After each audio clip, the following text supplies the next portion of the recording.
মেদিনীপুরের কথা এলেই আমাদের মাথায় স্বাধীনতা সংগ্রামের আঁতুড়ঘরের কথা আসে, সঙ্গে আসে ইতিহাসখ্যাত চুয়ার বিদ্রোহের নেত্রী রানী শিরোমণির করের কথা, আর রাজপরিবারের আরাধ্যা দেবী মহামায়ার কথা। আজ এই ইতিহাসখ্যাত কর্ণকরই আমাদের ডেস্টিনেশন। গুড আফটারনুন, নমস্কার।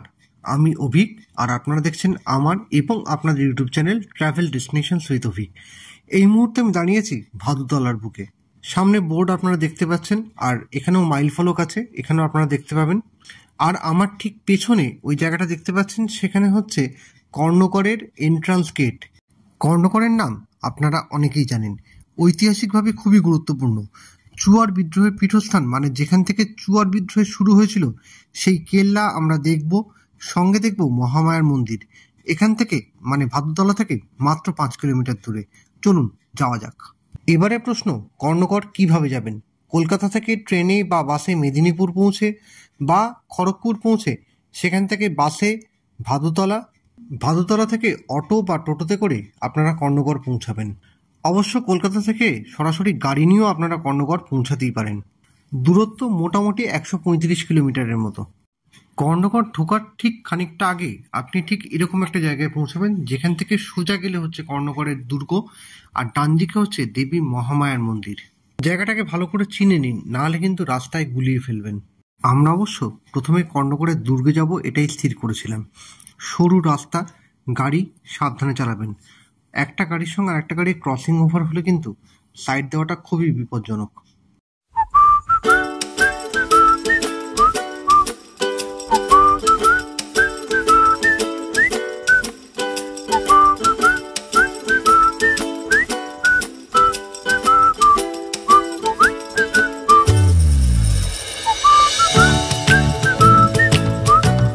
এবারে আমরা পেরোবো পারাং নদী, যা রানী শিরোমণির গড়ের স্বাভাবিক পরিখা গঠন করে আছে।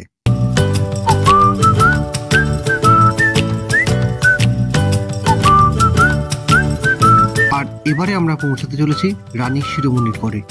ভারতের ইতিহাসে রানী লক্ষ্মীবাঈয়ের নাম যেমন আমরা সবাই জানি, ঠিক সেরকম একই রকমভাবে রানী শিরোমণির অবদান হয়তো তার থেকে অনেকাংশে ক্ষুদ্র হলেও কোনোভাবেই ছোট করা যায় না। গড়ে ঢোকার ঠিক মুখেই একটা স্ন্যাক্স কাউন্টার আছে, যেখানকার চা এবং কফি আর স্ন্যাক্সের স্বাদ কিন্তু অতুলনীয়। এখানে প্রবেশের জন্য গাড়ির ক্ষেত্রে এন্ট্রি ফি 30 টাকা করে লাগে।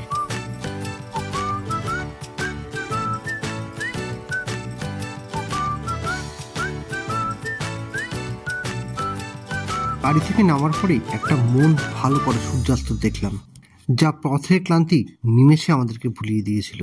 অনেকক্ষণ ধরেই তো বলছি কর্ণকর ইতিহাস বিখ্যাত, কিন্তু কেন এবার সেটা আপনাদেরকে বলি। 16 শতকের মাঝামাঝি সময় মল্লরাজ বীরসিংহের বংশধর রাজা সুরত সিংহ কর্ণকরে রাজত্ব করতেন। ঐতিহাসিক H.B. বেলিজ তার মেমোরান্ডা বইতে রাজা সুরতকে খয়রা অর্থাৎ জঙ্গলি উপজাতির হিন্দু রাজা বলেছেন। রাজা সুরতকে হত্যা করেন তারই কর্মচারী লক্ষণ সিংহ এবং ক্ষমতা পান। পরবর্তীকালে মেদিনীপুরের ফৌজদার রাম সিংহের হাতে ক্ষমতা হস্তান্তর হয়। তার সুযোগ্য পুত্র একসময় মুর্শিদ কুলি খাঁয়ের দেওয়ান ছিলেন, নাম যশবন্ত সিংহ। তার মৃত্যুর পর তারই পুত্র অজিত সিংহ কর্ণকরের রাজা হন। এনার দ্বিতীয় পত্নী ছিলেন চুয়ার বিদ্রোহের নেপথ্যে নায়িকা রানী শিরোমণি। এবারই শুধু ইতিহাসের স্বপ্নপুরী নয়, গণবিদ্রোহের স্মৃতিবাহী শ্রদ্ধাপীঠ। তখন রানী শিরোমণি এখান থেকেই পরিচালনা করতেন এই চুয়ার বিদ্রোহ। এখান থেকেই বিদ্রোহের আগুন ছড়িয়ে পড়েছিল শালবনির শতপতি, তানিকা, গাড়িয়া, আনন্দপুর প্রভৃতি চুয়ার অধ্যুষিত অঞ্চলে। শতপতি থানা লুট, অত্যাচারী ইজারাদার কৃষ্ণ ভূঁইয়াকে হত্যা এবং বানিয়া গ্রাম জ্বালিয়ে দেওয়াই ছিল বিদ্রোহীদের প্রধান কাজ। এই চুয়ার বিদ্রোহী ছিল এই এলাকার প্রথম সংগঠিত সশস্ত্র কৃষক বিদ্রোহ। 1799 সালের 6ই এপ্রিল ইংরেজ সৈন্য কর্ণকর দুর্গ অবরোধ করে এবং রানী শিরোমণি ও তার সেনাপতি চুনিলাল খাঁকে বন্দি করে পাশের আবাসগড় দুর্গে স্থানান্তরিত করে। অবশ্য ওই দিনই হাজার হাজার বিদ্রোহী চুয়ার ইংরেজ সেনাদের পরাজিত করে দুর্গ পুনর্দখল করে। ইংরেজরা তড়িঘড়ি রানীকে কলকাতায় চালান করতে বাধ্য হলেও শেষমেশ ছেড়ে দেয়। অতঃপর 1813 সাল পর্যন্ত রানী শিরোমণি আবাসগড় দুর্গ থেকেই রাজত্ব পরিচালনা করেন।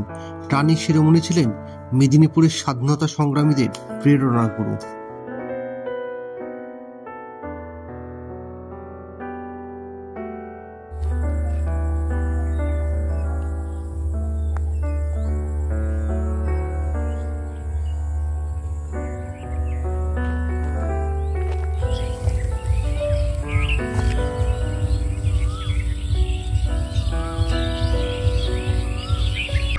প্রাসাদের পেছনে বহুদিনের অব্যবহৃত রাজদিঘি, আর দিঘির ঠিক মাঝখানে জলে ঘেরা রাজার হাওয়া মহল।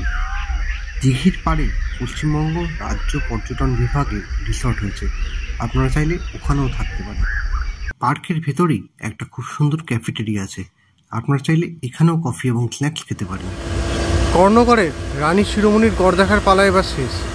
এরপর দেখব আমরা দেবী মহামায়ার মন্দির। পারাং নদীর ব্যাপারে তো আমরা সবাই শুনেছি, এই হচ্ছে সেই বিখ্যাত পারাং নদী।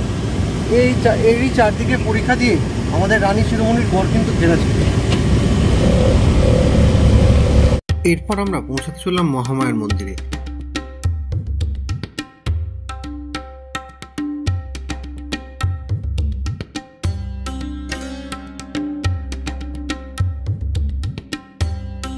এবার আপনাদেরকে দেখাবো জুয়ার বিদ্রোহের সেই বিশাল যুদ্ধভূমি, যেখানে গণবিদ্রোহের দিনগুলোতে সমস্ত কিষাণ জনতা দিনরাত পাড়া দিত এই দেবীপীঠকে।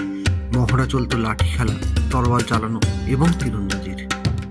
এখানেও মন্দিরে থাকার জন্য একটা সুন্দর অতিথি নিবাস আছে, আপনারা চাইলে এখানেও থাকতে পারেন। অতিথি নিবাসের ঠিক বাঁদিকে আমাদের দক্ষিণেশ্বর বা কালীঘাটে যেরকম ডালা আর্কেড আছে না, ঠিক এখানেও কিন্তু নতুন ডালা আর্কেড হয়েছে। এখান থেকেই আপনাদের পুজোর সামগ্রী নিতে হবে। এই মন্দিরে কিন্তু প্রতিদিনই ভোগ পাওয়া যায়, সেক্ষেত্রে সকাল 9টার মধ্যে গিয়ে ওখানে নাম রেজিস্ট্রেশন করতে হবে এবং হয় ভোগের কিছু জিনিস আপনাকে ডোনেট করতে হবে আর তার সঙ্গে কিছু মিনিমাম টাকা দিতে হবে, অথবা মিলের দাম বাবদ 50 টাকা মতো এখানে পেমেন্ট করতে হয়। আমরা দেখিয়ে দিচ্ছি, আপনারা ভালো করে দেখে নিন। কখন মন্দির নভেম্বর থেকে এপ্রিল এবং মে থেকে অক্টোবর দুটো শিডিউলে খোলা থাকে। এই শিডিউলটা কিন্তু একটু ভালো করে দেখে নেবেন, সেই রকম ভাবে কিন্তু আপনারা আসবেন। মন্দিরে ঢোকার মুখে বিশাল সিংহদ্বার কর্ণগড়ের রাজাদের একটা মারাত্মক সুন্দর রুচির পরিচয় দেয়। মন্দিরে ঢোকার মুখে বিদ্যাসাগর বিশ্ববিদ্যালয় কর্তৃক মন্দিরের একটা ইতিহাস খুব সুন্দরভাবে লেখা আছে।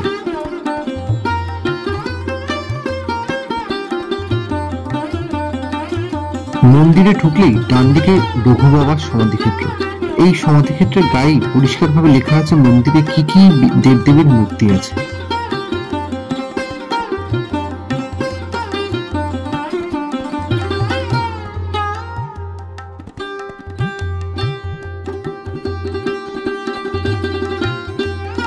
এবার সামনে দেখতে পাচ্ছেন খড়গেশ্বর এবং দন্দেশ্বর মহাদেবের মন্দির, তার বাঁ দিকে আছে হনুমানজির মন্দির।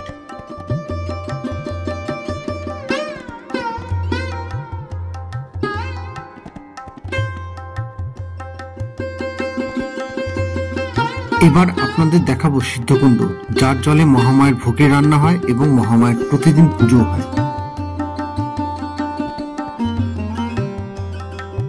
সিদ্ধকুণ্ডের ঠিক বাঁদিকে মা যোগমায়ার মন্দির।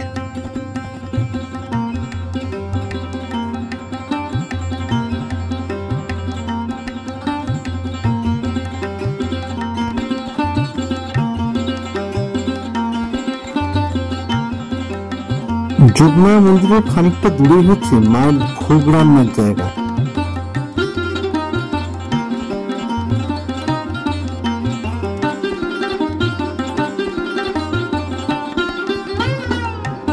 এটাই হচ্ছে পেছন দিক থেকে খড়গেশ্বর এবং দন্দেশ্বর মহাদেবের মন্দির।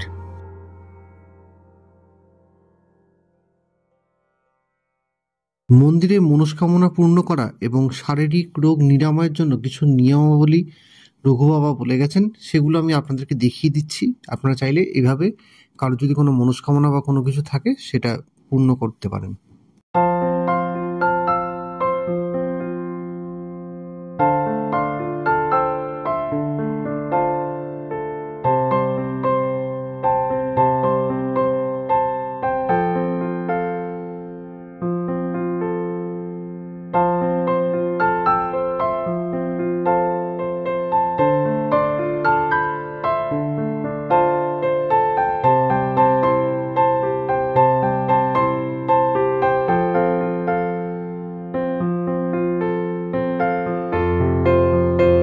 এবার আপনাদেরকে দেখাবো মহামায়ার মন্দির আর তার সামনে থাকা পঞ্চমুণ্ডির আসন।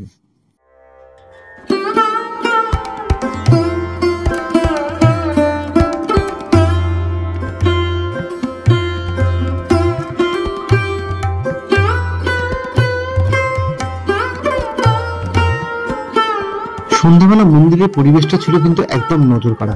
আমি প্রত্যেককেই রিকোয়েস্ট করবো একবার এই জায়গাটা ঘুরে যাবে। রানী শিরোমণির গড় অর্থাৎ চুয়ার বিদ্রোহের স্মৃতিসৌধযুক্ত জায়গা এবং কর্ণগড়ের মন্দির, যে মন্দিরে হয়তো আমি বহুবার এসেছি, প্রায় 12-10 মিনিমাম, মানে মেদিনীপুর থেকে চলে যাওয়ার পর, এবং মেদিনীপুরে থাকার সময় যে কবার এসেছি তার কোনো হিসাব নেই। আজ প্রথম ব্লগ করার জন্য এই মন্দিরে এলাম। তো এই সমস্ত কিছু খুব ভালো করে ঘোরা হলো এবং আজকের মতো ব্লগটা এখানেই শেষ করছি, কেননা এবার কিন্তু বাড়ি ফেরার পালা। আর সন্ধ্যা হয়ে গেছে, আর নতুন করে কোথাও ভিডিও শ্যুট করা সম্ভব নয়, আর শরীরও খুব ক্লান্ত। অনেকটা রাস্তায় এসেছিলাম আমি আর অনুপম দা, এবং ট্রিপটা এখানেই শেষ করছি।